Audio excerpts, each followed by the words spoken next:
Bingo sprinted across the backyard, clutching her little teddy bear tightly. Her paws pounded the soft grass, tail wagging with pure excitement. "Look at me," she shouted. Bluey watched from the porch. "You're so fast, Bingo," she cheered. Bingo's ears bounced. She twirled in a playful circle, hugging her teddy bear closer. Its tiny paws flopped, as if cheering her on. Mom peeked from the kitchen. "Careful, Bingo, don't trip." Bingo slowed for a moment, then zipped forward again, her laughter filling the air. Bluey joined in, running alongside her sister, trying to keep pace. They zigzagged between flower beds, leaping over garden rocks.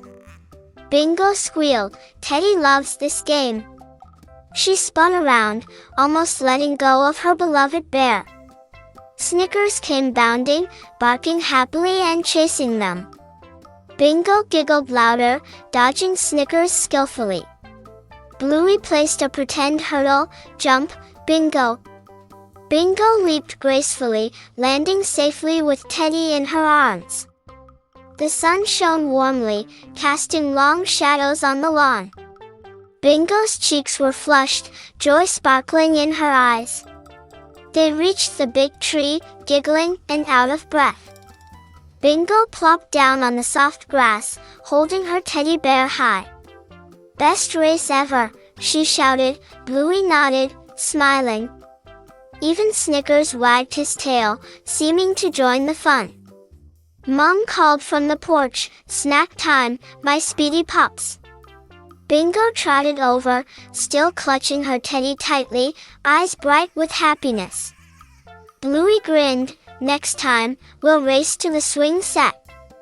Bingo hugged her bear. "Teddy will be the referee." As the afternoon faded, the girls rested under the tree, breathing slowly, tails wagging. Bingo held her bear close, whispering, "This was the best day ever." Dad waved from the porch. "Great job, racers." Bingo waved back. If you loved our backyard adventure, give a like, tap subscribe, and join us for more giggly moments.